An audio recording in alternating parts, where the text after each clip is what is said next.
I'm grateful that I had a good childhood. I mean, obviously the years of grade school kind of blurred together, but I was never abused, so I should feel lucky to be raised by a good mom and a good dad. A very good dad who took care of my sister and I and played Mario Kart and made mac and cheese, not from the box, but from homemade recipes. And it was pretty good. But all of that seems to become irrelevant when I am no longer the smart and happy young child I once was, and I am instead a crude manifestation of mental illness that my parents don't wish to talk about directly, but rather just in hushed conversations of therapy bills and medication refills.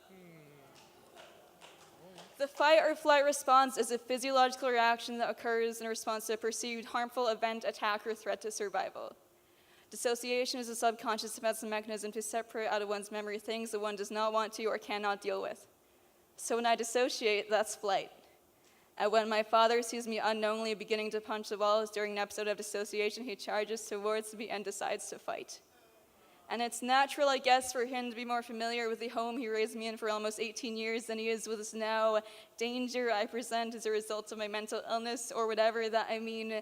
Nobody in my family really asks for, but they say they support me, and it seems like it until I exhibit more symptoms and just saying I'm gonna kill myself sometime maybe, but not today.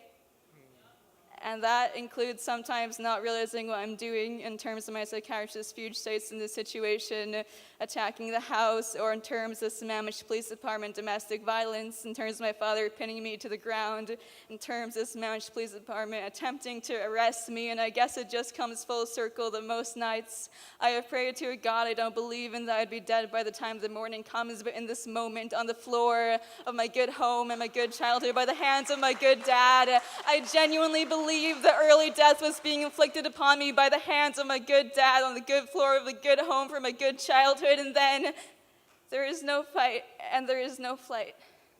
There's just choking, crying, choking, screaming, breathless, afraid, choking, crying, screaming, silent. Ma'am, you have the right to remain silent.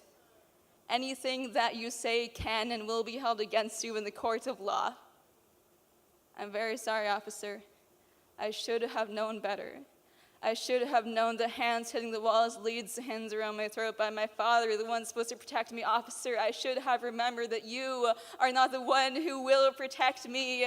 My mother warned you about my post-traumatic stress disorder from those like you and begged you not to do what you did, but you know you did what you did.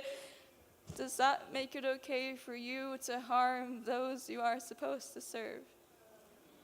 Does that make it okay for you to deny my trauma when you are one of the very ones who created it?